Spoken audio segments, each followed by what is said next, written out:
नमस्कार दोस्तों, स्वागत है आपका हमारे चैनल पॉलिटेक्निक क्लासेस में। फ्रेंड्स, जैसा कि आपको पता है आपके एग्जाम बहुत नज़दीक आ चुके हैं। ऑटोमोबाइल इंजीनियरिंग से रिलेटेड मैंने आपके लिए क्वेश्चंस लेके आया हूं, तो आप लोग ये क्वेश्चंस को पढ़िएगा और अच्छे से समझिएगा, क्योंकि ये जो क्वेश्चंस लाए हूं टॉप 30 क्वेश्चंस, ये आपके क्वेश्चन इतने इंपॉर्टेंट क्वेश्चंस है कि इससे बाहर भी कोई भी क्वेश्चन आपके एग्जाम में आने वाला नहीं है। ठीक है फ्रेंड्स, तो ये ज़्यादा से ज़्यादा अपने वीडियो को शेयर कीजिएगा दोस्तों के साथ, जिससे क्या होगा कि सभी बच्चे और अच्छे से पढ़ सके और अच्छी से प्रिपरेशन कर सकें। बाकी हमारा ये जो यूट्यूब चैनल है, इसके द्वारा भी आप लोग ज्वाइन हो जाइएगा, जहाँ पर आपको सारी वीडियो से रिलेटेड PDF है वो उस चैनल पे हमें टेलीग्राम चैनल पे मिलेगी। ठीक है ना, ये इसका लिंक हमने डिस्क्रिप्शन पे, वीडियो के डिस्क्रिप्शन में दे रखा है।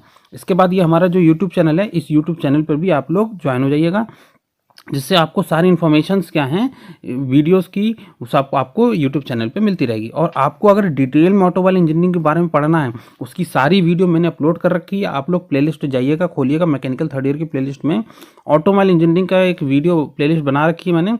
उस प्लेलिस्ट पे जाके आप लोग सारी वीडियोस डिटेल में पढ़ सकते हैं और अच्छे से अच्छे तैयारी कर सकते हैं।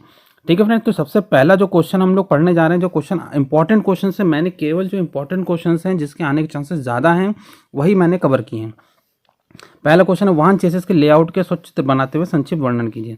तो सबसे पहले आपको क्या करना है कि वाहन जो चेसिस है हमारा, उसके बारे में पूरा डिटेल आपको पढ़ना है। लेआउट क्या होता है उसके बारे में लेआउट बना लीजिएगा। उसके बारे में लेआउट में कौन कौन से पार्ट हैं, वो सारे पार्ट्स को आप लोग को पढ़ना है और अच्छे से समझना है। ठीक है फ्रेंड, इसके बाद है नेक्स्ट है फ्रंट व्हील ड्राइव और रियर व्हील ड्राइव में अंतर बताइए।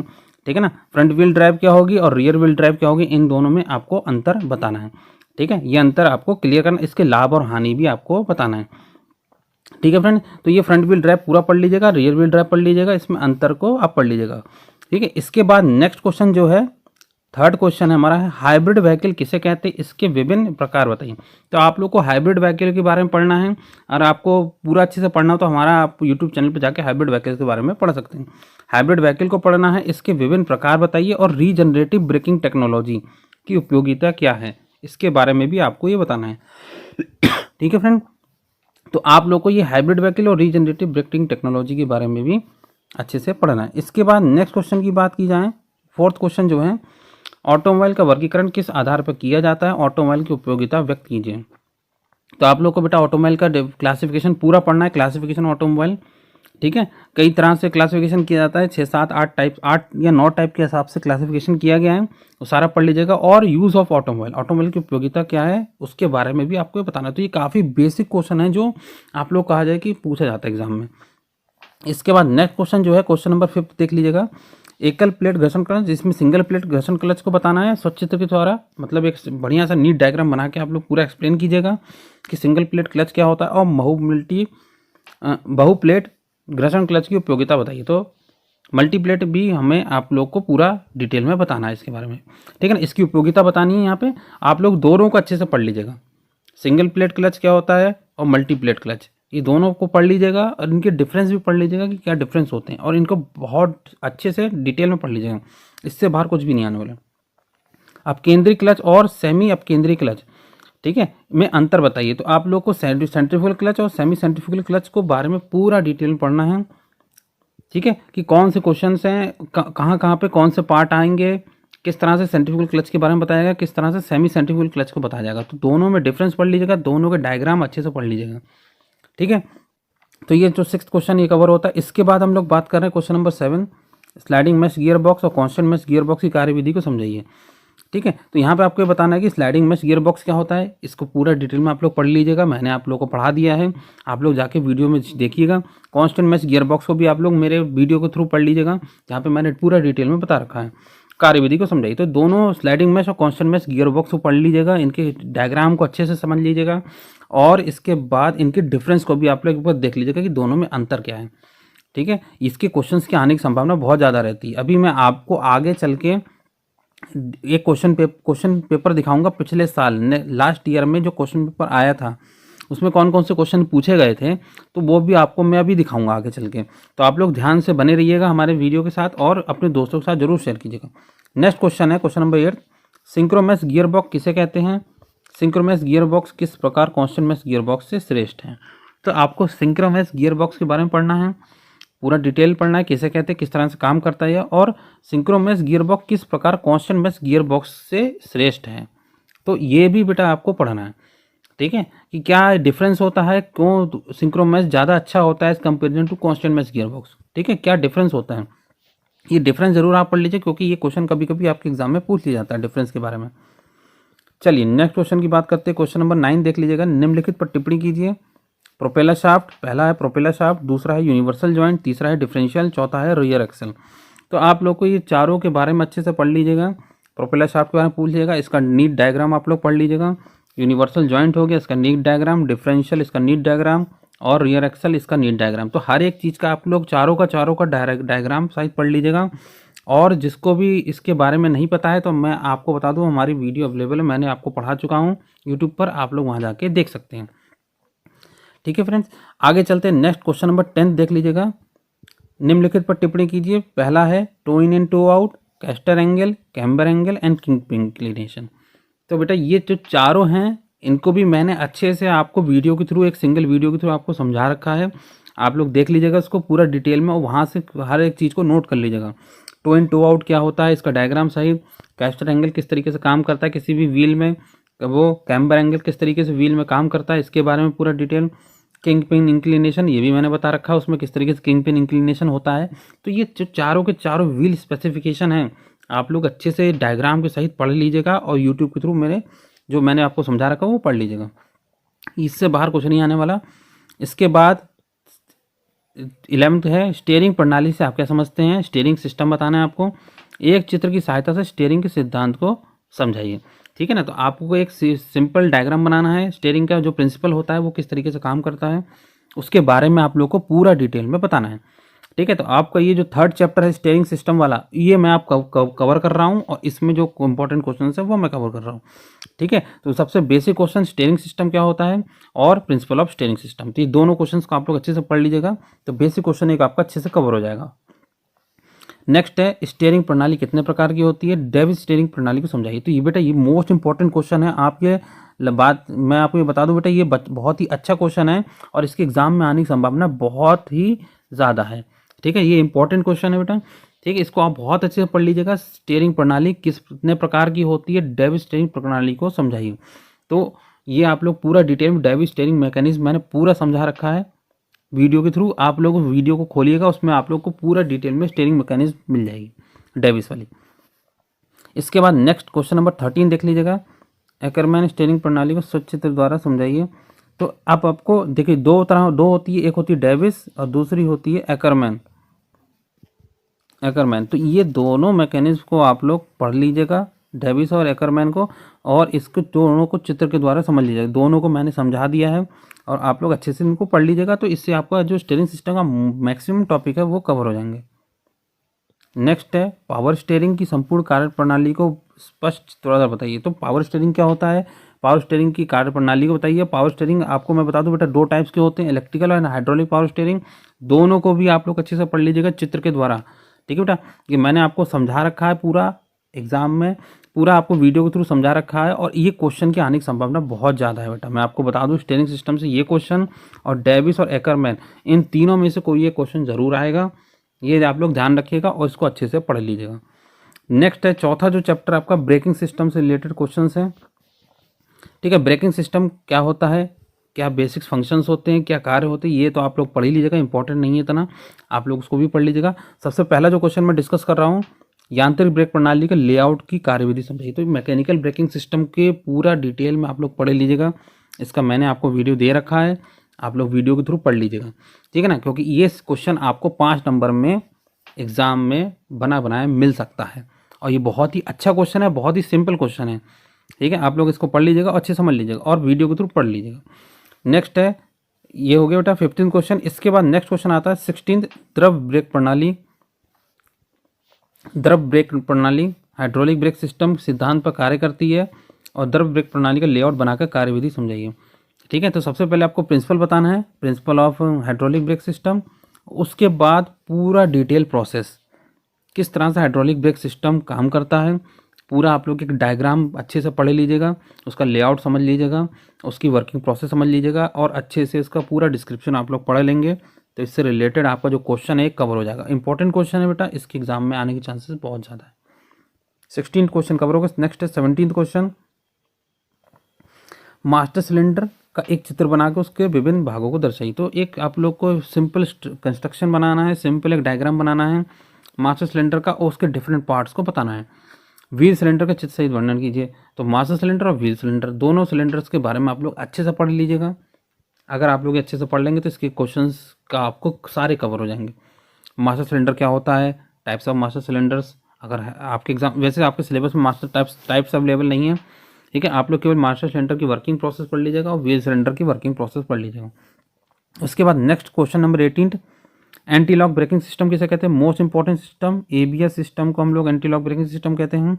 इसके बारे में पूरा पढ़ लीजिएगा, ये किस तरह से कार्य करता है, किसे कहते हैं, एंटी लॉक ब्रेकिंग प्रणाली क्या कार्यविधि को समझाइए। तो आप लोग को इसका पूरा वर्किंग प्रोसेस पढ़ना, पूरा डिटेल में किस तरीके से एंटी लॉक ब्रेकिंग सिस्टम काम करता है, इसको पूरा डायग्राम के थ्रू, यहाँ पे मैंने डायग्राम मेंशन नहीं किया लेकिन आप लोग पूरा चित्र के थ्रू अच्छे से पढ़ लीजिएगा।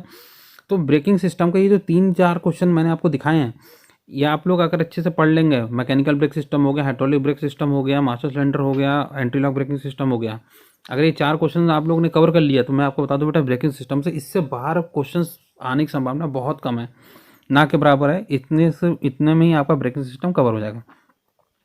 इसके बाद एक हाँ लास्ट क्वेश्चन और आपका रह गया 19 क्वेश्चन, ब्रेक ड्रम निम्नलिखित पर संक्षिप्त टिप्पणी लिखिए। मतलब एक शॉर्ट नोट लिखना है आपको। Brake drum, brake lining, brake adjustment तीनों हैं आपका ABC, ठीक है बेटा। ये भी क्वेश्चन इंपॉर्टेंट है, ब्रेक लाइनिंग के बारे में पूछ लेता है। इस तरह से भी बेटा क्वेश्चन आने की संभावना होती है आपके एग्जाम में कि write short note on 3-4 point दे देंगे। यहाँ पे मैंने 3 मेंशन कर रखा है, ऐसे 4 या 5 दे देंगे, उसमें से कह देंगे कि 3 के बारे में आप लोग बताइए, ठीक है ना। ऑप्शन भी दे सकते हैं, जैसे 3 में से 2 करना है, इस तरीके से भी क्वेश्चन आ सकते हैं एग्जाम में। तो brake drum, brake lining, brake adjustment, तो ये जो तीनों क्वेश्चन है आप लोग अच्छे से पढ़ लीजिएगा, इससे कोई भी एक क्वेश्चन आ सकता है। और मैं आपको बता दूं बेटा, जो क्वेश्चंस इंपॉर्टेंट नहीं होते हैं, जो सिंपल क्वेश्चंस होते हैं, उनके आने की संभावना बढ़ जाती है। इसीलिए मैंने आपको सारे क्वेश्चंस इस तरीके से मिक्स करके दिखाए हैं, इसमें आप लोग के क्वेश्चंस बहुत ज़्यादा अच्छे आएंगे। और एक लास्ट आप लोग को मैं बता दूं, एक आखिर में लास्ट में एक क्वेश्चन पेपर मैंने डाला हुआ है लास्ट ईयर का, वो आप लोग जरूर देख लीजिएगा। वो क्वेश्चंस, इससे बाहर क्वेश्चंस अगर आपके नहीं आएंगे, ठीक है, आप लोग ध्यान रखिएगा। नेक्स्ट क्वेश्चन है क्वेश्चन नंबर 20, देख लीजिएगा, सस्पेंशन सिस्टम। अब आपके लिए बेटा चैप्टर 4 जो सस्पेंशन सिस्टम है उससे रिलेटेड इंपॉर्टेंट क्वेश्चंस आपके लिए लाए। सस्पेंशन सिस्टम प्रणाली के बारे में बताइए, कार्य प्रणाली। सस्पेंशन स्प्रिंग के विभिन्न प्रकार को बताइए। तो सस्पेंशन सिस्टम का फंक्शन बताना है, किस तरीके से वो कार्य करता है, पूरा डिटेल पढ़ लीजिएगा। सस्पेंशन स्प्रिंग के विभिन्न प्रकारों को बताइए। तो आप लोग सस्पेंशन के बारे में अगर पूरा पढ़ना है तो आप लोग अच्छे से पढ़ सकते हैं वीडियो के थ्रू, ठीक है। सस्पेंशन सिस्टम, सस्पेंशन स्प्रिंग कितने प्रकार की हैं। उसके बाद नेक्स्ट है क्वेश्चन नंबर 21, पत्तेदार स्प्रिंग की संरचना बनाते उसकी कार्यविधि समझाइए। तो लीफ स्प्रिंग के बारे में बेटा मोस्ट इंपॉर्टेंट क्वेश्चन है ये, मैं आपको बता दूं, लीफ स्प्रिंग इंपॉर्टेंट टॉपिक है पूरे स्प्रिंग चैप्टर में। लीफ स्प्रिंग को बहुत अच्छे से इसके बारे में पढ़ लीजिएगा, डिटेल में पूरा इसका डायग्राम बना लीजिएगा और इसकी वर्किंग प्रोसेस को पूरा पढ़ लीजिएगा, जिससे आपका जो लीफ स्प्रिंग के बारे में पूरा कंसेप्ट है वो क्लियर हो जाएगा। नेक्स्ट क्वेश्चन है 22, एक चित्र द्वारा वायु सस्पेंशन सिस्टम की कार्य प्रणाली का वर्णन कीजिए, ठीक है ना। एक नीट डायग्राम आपको बनाना है अच्छा सा एयर सस्पेंशन सिस्टम का, और उसके बारे में आपको सारा बताना है, ठीक है। तो ये मैंने आपको कवर कर दिया है, आप लोग एक क्वेश्चन को कवर कीजिएगा। तो ये तीसरा क्वेश्चन जो हो गया स्टीयरिंग सिस्टम से, ये 3 क्वेश्चन मैंने आपको कवर कर दिए स्टीयरिंग सिस्टम। इसके बाद जो नेक्स्ट क्वेश्चन है क्वेश्चन नंबर 23, तो टेलीस्कोपिक सस्पेंशन। तो आप लोग टेलीस्कोपिक सस्पेंशन अच्छा टॉपिक है, इसके बारे में भी आप लोग अच्छे से पढ़ लीजिएगा। तो टेलीस्कोप सस्पेंशन की पूरा वर्किंग प्रोसेस को आप लोग पढ़ लीजिए। तो ये जो 4 क्वेश्चन है, लीफ स्प्रिंग हो गया, एयर सस्पेंशन सिस्टम हो गया, टेलीस्कोपिक स्प्रिंग हो गया, और टाइप्स ऑफ स्प्रिंग और बेसिक सिस्टम या वर्किंग ऑफ या फंक्शंस ऑफ स्प्रिंग के बारे में पढ़ लीजिएगा, और फंक्शंस ऑफ सस्पेंशन सिस्टम के बारे में पढ़ लीजिएगा। तो ये जो 3-4 क्वेश्चन है, इसके थ्रू आप लोग पूरा सस्पेंशन सिस्टम कवर कर सकते हैं। इससे बाहर क्वेश्चन सस्पेंशन सिस्टम से तो नहीं आने की संभावना है। चैप्टर छोटा है लेकिन बहुत अच्छा चैप्टर है ये, आप लोग पढ़ लीजिएगा, ठीक है। इसके बाद नेक्स्ट क्वेश्चन है question number 24, lead acid battery की चित्र बनाकर उसके विभिन्न भागों को समझाइए। तो यहाँ पर लेड एसिड बैटरी, अब ये जो चैप्टर 5 तो बैटरी से रिलेटेड है बेटा, ठीक है ना। चैप्टर 6 चैप्टर है जो बैटरी से रिलेटेड है। इसमें आप लोग को लेड एसिड बैटरी का पूरा डायग्राम बनाना है, कौन कौन से पार्ट होते हैं, कंटेनर होता है, पॉजिटिव प्लेट होती है, नेगेटिव प्लेट होती है, कैथोड होता है, एनोड होता है, ये सारा चीज़ आप लोग अच्छे से पढ़ लीजिएगा। इसके बारे में आप लोग पूरा पढ़ लीजिएगा, बैटरी क्या होती है। बहुत अच्छा टॉपिक है, बहुत सिंपल चैप्टर है आपका बैटरी। ठीक है ना। तो लेड एसिड बैटरी मेन ही टॉपिक है जो कि आपको कवर करना है। एक ही बैटरी पूरी डिटेल में आपके एग्जाम आपके सिलेबस में दे रखी है और इससे क्वेश्चन आने की संभावना बहुत ज़्यादा होती है। ठीक है फ्रेंड्स, तो लेड एसिड बैटरी का चित्र बनाकर इसके विभिन्न भागों को आप लोग समझा दीजिएगा। इसके बाद है 25वां क्वेश्चन, बैटरी से रिलेटेड बैटरी की चार्जिंग और डिस्चार्जिंग की प्रक्रिया को अलग अलग चित्र द्वारा बनाकर समझाइए। तो यहाँ पर आपको क्या करना है, बैटरी की चार्जिंग किस तरीके से होती है, बैटरी की डिस्चार्जिंग किस तरीके से होती है, इसके बारे में पूरा मैंने आपको समझा रखा है। चार्जिंग का अलग बनाइएगा चित्र, उसके केमिकल रिएक्शन लिख लीजिएगा, डिस्चार्जिंग बनाइएगा, डिस्चार्जिंग का केमिकल रिएक्शन लिख लीजिएगा और दोनों को अलग अलग चित्र द्वारा समझा दीजिएगा। तो आपको जो बैटरी से रिलेटेड मैक्सिमम टॉपिक है, चार्जिंग डिस्चार्जिंग कैसे होती है और उसके कंस्ट्रक्शन वर्किंग कैसे होती है, वो सारा चीज़ आपका क्लियर हो जाएगा। नेक्स्ट क्वेश्चन 26, निम्नलिखित पर टिप्पणी लिखिए।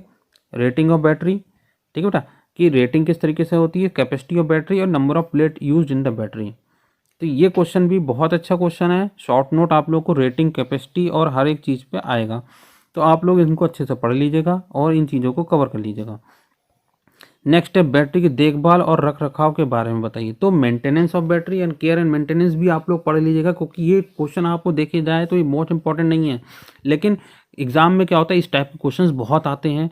बैटरी की मेंटेनेंस किस तरीके से करते हैं, बैटरी का केयर किस तरीके से करते हैं, ये बहुत इंपॉर्टेंट क्वेश्चन है और ये सारे क्वेश्चन आप लोगों को कवर करने हैं। तो ये जो मैंने आपको 3-4 question 5 question cover at most cover किए हैं बैटरी रिलेटेड, तो आप लोग अगर इतना भी पढ़ लेंगे, बैटरी क्या होती है, लेड एसिड बैटरी के बारे में पूरा डिटेल में पढ़ लीजिएगा, कंस्ट्रक्शन वर्किंग पढ़ लीजिएगा, बैटरी की चार्जिंग, बैटरी की डिस्चार्जिंग, ये स्पेसिफिकेशन है बैटरी की जो आप लोग देख रहे हैं, ए बी और सी तीनों, ये तीनों स्पेसिफिकेशन को अच्छे से पढ़ लीजिएगा और उसके बाद केयर एंड मेंटेनेंस। अगर आप लोग इतना टॉपिक कवर करते हैं बैटरी से रिलेटेड, तो इससे बाहर बेटा कोई भी क्वेश्चन आने की संभावना बहुत कम रहती है, ना के बराबर रहेगी। तो इतना आप उस सारे क्वेश्चन कवर कर सकते हैं।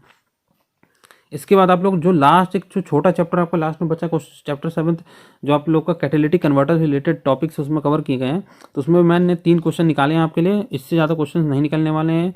ठीक है, जिसमें पहला क्वेश्चन है कैटालिटिक कन्वर्टर की उपयोगिता बताइए, कि यूजेज ऑफ कैटालिटिक कन्वर्टर क्या होते हैं। ठीक है ना, कैटालिटिक कन्वर्टर की कार्य प्रणाली को समझाइए, वर्किंग प्रोसेस हमारा कैटालिटिक कन्वर्टर का क्या होता है, ये अभी आपको बताना है। तो कैटालिटिक कन्वर्टर से रिलेटेड चीज़ें आप लोग पढ़ लीजिएगा। ठीक है ना, कहाँ पर रिडक्शन होता है, कहाँ पर ऑक्सीडेशन होता है, कैटालिटिक कन्वर्टर में कैटालिस्ट का कौन सा यूज़ किया जाता है, रिडक्शन में कौन सा ऑक्सीडेशन यूज़ करते हैं। तो ये सारी चीज़ें आप लोग डिटेल में पढ़ लीजिएगा। सेलेक्टिव, और उसके बाद जो दूसरा है question number 29, selective catalytic reduction के बारे में बताइए। तो ये SCR आप लोग जरूर पढ़ लीजिएगा, सेलेक्टिव कैटालिटिक रिडक्शन। ठीक है, ये SCR जरूर पढ़ लीजिएगा। SCR आपके एग्जाम में बहुत इंपॉर्टेंट क्वेश्चन है। ये 2 क्वेश्चन मैं आपको बता दूं, लास्ट चैप्टर से रिलेटेड मोस्ट इंपॉर्टेंट क्वेश्चन है, कैटालिटिक कन्वर्टर और SCR, सेलेक्टिव कैटालिटिक रिडक्शन। पूरा डिटेल में पढ़ लीजिएगा, चित्र के थ्रू पढ़ लीजिएगा। ठीक है, और उनके यूजेस जरूर पढ़ लीजिएगा। नेक्स्ट और लास्ट क्वेश्चन इसी चैप्टर में, भारत मानदंड क्या है, BS6 के बारे में बताइए। तो ये थोड़ा सा डिटेल में भारत नॉर्म्स आप लोग जरूर पढ़ लीजिएगा, कि कोई भी ऑटोमोबाइल अगर किसी कहीं चलता है तो वो कौन से नॉर्म्स फॉलो करता है, कौन सी टर्म्स एंड कंडीशंस फॉलो करता है। BS6 इंजन्स हमारे यूज़ किए जाते हैं, ये थोड़ा सा इनके बारे में पढ़ लीजिएगा, एग्जाम में इनके आने की संभावना ज़्यादा रहती है। ठीक है बेटा, तो ये जो आपके थे टॉप 30 क्वेश्चंस, लास्ट ये जो 3 क्वेश्चन थे ये आपके लास्ट चैप्टर के थे, तो ये आपको जो टॉप 30 क्वेश्चन मैंने आपको दिखा दिए हैं। ठीक है, ये आप लोग सारा क्वेश्चंस को कवर कर लीजिए, 30 क्वेश्चंस को पूरा डिटेल में पढ़ लीजिएगा। ठीक है ना, यहाँ पर आप लोग देख लीजिए, यहाँ से आप लोग को 30 क्वेश्चन सारे कवर करने हैं, और सारे चैप्टर्स के क्वेश्चन कवर करने के बाद आप लोग, मैं आपको अब दिखाऊंगा कि एक पिछले साल जो एक क्वेश्चन एग्जाम में आए थे, ये एक क्वेश्चन पेपर आया था आपके एग्जाम में, वो देख लीजिए, ये अवेलेबल है आपके लिए। लास्ट ईयर आपके एग्जाम में हुआ था और semester exam automobile engineering code 2020। ठीक है ना, यहाँ पे आपको टाइमिंग दे रखा है, 2.5 घंटे का पेपर होता है, मैक्सिमम 50। तो यहाँ पर आप लोग थोड़ा सा ये टर्म्स कंडीशन पढ़ लीजिएगा। Attempt all questions, answer any 2 part from each question. ठीक है ना, कई सारे क्वेश्चन के पार्ट्स दे रखे हैं, उनमें से 2 ही पार्ट अटेम्प्ट करने हैं। Students are advise to specially check the numerical data question paper. If there is any difference in Hindi translation of any question, the student should answer the question according to the English version. तो यहाँ पर क्या दे रखा है, मतलब कहने का है कि क्वेश्चन आप लोग को दोनों लैंग्वेज में दे रखा है, इंग्लिश और हिंदी में, लेकिन अगर आपको कहीं भी दिक्कत होती है, क्वेश्चन मिस्टेक लगता है, तो आप लोग को इंग्लिश वर्जन को मानना पड़ेगा कि वही सही है। Use of pager and mobile phone by student not, अभी तो आपको पता है कि मैं मोबाइल की ज़रूरत और पेजर की ज़रूरत नहीं पड़ेगी आपको, और आपको लेके जाना नहीं है। ठीक है, तो आप लोगों को चलिए क्वेश्चन दिखा देता हूँ किस टाइप के क्वेश्चन आए थे। देखिए, ये है क्वेश्चन जो आपके पिछले एग्जाम में आए थे। पहला देख लीजिएगा question first A, chassis frame के प्रकार लिखो और उनमें किसी एक बनावट का संक्षिप्त वर्णन कीजिए। ठीक है, तो चेसिस फ्रेम के बारे में पूरा डिटेल में बताना है और उसमें से किसी एक के बारे में पूरा डिटेल बताना है। ठीक है, अच्छा क्वेश्चन पूछा गया है। ठीक है, उसके बाद है ऑटोमोबाइल के मुख्य अवयव क्या है, मेन कंपोनेंट बताने कौन कौन से हैं, प्रत्येक का संक्षिप्त वर्णन। तो कंपोनेंट्स, मेन कंपोनेंट कौन से होते हैं उनके बारे में पूरा डिटेल बताना है। सी है विभिन्न प्रकार के क्लच का नाम लिखिए। तो यहाँ पे कई सारे क्लचेस होते हैं, आप सभी का नाम लिख दीजिएगा। सेंट्रीफ्यूगल क्लच का स्वच्छित बना के संक्षिप्त में। तो आप लोग देख लीजिए, ये क्वेश्चन, तीनों क्वेश्चन मैंने आपको अभी ऊपर दे भी रखे थे और वही क्वेश्चन यहाँ पे भी मेंशन है। ठीक है, तो इन तीन में से आपको कोई 2 क्वेश्चन करने, तो आप लोग देख लीजिए तीनों क्वेश्चन आपको आने चाहिए। ठीक है ना, बहुत अच्छे क्वेश्चन, बहुत सिंपल क्वेश्चन दे रखे हैं। उसके बाद क्वेश्चन नंबर 2 देख लीजिएगा, डिफरेंशियल की कार्यविधि को चित्र द्वारा समझाइए। तो डिफरेंशियल के बारे में आप लोग पढ़ लीजिएगा। मैंने शायद ऊपर मेंशन किया था एक, जहाँ डिफरेंशियल टिप्पणी के बारे में जहाँ शॉर्ट नोट लिख रहे थे ना, तो वहाँ पे मैंने डिफरेंशियल लिखा हुआ था। ठीक है, तो डिफरेंशियल की वर्किंग को पूरा आप लोग चित्र द्वारा पढ़ लीजिएगा। नेक्स्ट है गियर बॉक्स के उद्देश्य, ऑब्जेक्टिव बताना है और आवश्यकताओं को बताना है। रिक्वायरमेंट्स क्या होती हैं, ऑब्जेक्टिव्स क्या होता है, दोनों को बताना है आपको। किसी एक प्रकार के गियर बॉक्स का विस्तार से पढ़ना है। यहाँ पर कोई भी आप एक गियर बॉक्स के बारे में बता दीजिएगा, चाहे स्लाइडिंग मैच हो गया, चाहे कांस्टेंट मैच, चाहे सिंक्रो मैच। ठीक है, इन तीनों में से किसी एक को समझा दीजिएगा, आपका ये 5 नंबर का क्वेश्चन कवर हो जाएगा। पावर स्टीयरिंग कार्यविधि मैं आपको दिखा रखा था, पावर स्टीयरिंग यहाँ फिर आ गया बेटा, कार्यविधि पूरी आपको समझानी है, तो किसी एक पावर स्टीयरिंग के बारे में बता दीजिएगा। तो यहाँ पर आपका ये सेकंड क्वेश्चन भी कंप्लीट होता है। यहाँ पे भी आपको 3 में से 2 क्वेश्चन करने कोई। ठीक है, तो 10 नंबर आप लोग यहाँ से कवर कर सकते हैं, 10 नंबर पहले चैप्टर से। तो लगभग अगर आप लोगों ने 6 क्वेश्चन देख लिए तो 6 में से 4 क्वेश्चन आप लोग करने हैं और 20 नंबर मुझे नहीं लगता आपको लाना बहुत कठिन हो गया है, एकदम आसान है और आसानी से आप लोग ला सकते हैं। क्वेश्चन नंबर 3 देख लीजिएगा, जो लास्ट ईयर आया था, ब्रेक के प्रकार प्रणालियों के नाम लिखिए। तो ब्रेक के जो डिफरेंट टाइप्स ऑफ ब्रेक्स होते हैं, सिस्टम्स, वो सारे आपको बताने हैं और हाइड्रोलिक ब्रेक सिस्टम के बारे में बताना। तो ये बहुत सिंपल क्वेश्चन है, अभी भी मैंने आपको टॉप 30 क्वेश्चन में क्वेश्चन डाला था, क्वेश्चन दिया था। ठीक है, तो यहाँ पर भी वो ब्रेक प्रणाली के प्रकार बताने हैं और हाइड्रोलिक ब्रेक सिस्टम का डिटेल बताना है। तो आप लोग इसको जाके देख लीजिएगा, हाइड्रोलिक ब्रेक सिस्टम बहुत अच्छा क्वेश्चन है और ये आप कवर कर लेंगे 5 नंबर आसानी से। इसके बाद एंटी लॉक ब्रेकिंग से प्रणाली और उसकी कार्यविधि समझाइए। ब्रेक ब्लीडिंग कैसे, क्या तात्पर्य है। ठीक है बेटा, तो एंटी लॉक ब्रेक सिस्टम को बारे में पूरा बताना है। ब्रेक ब्लीडिंग, हाँ मैंने आपको ब्रेक ब्लीडिंग नहीं लिखवाया था, ये भी आप लोग जाके टॉपिक पढ़ लीजिएगा। तो ये बहुत अच्छा टॉपिक्स है। ठीक है, और ये क्वेश्चन भी बहुत इजी हो गया है। एंटी लॉक ब्रेकिंग सिस्टम आप लोग पढ़ लीजिएगा, अच्छा टॉपिक है, इंपॉर्टेंट टॉपिक है। सी एकरमैन स्टीयरिंग मैकेनिज्म चित्र द्वारा समझिए। ये मैंने आपको बताया था, ये मोस्ट इंपॉर्टेंट टॉपिक है, देख लीजिए आप लोग के लास्ट एग्जाम में, पिछले साल के एग्जाम में आया हुआ है।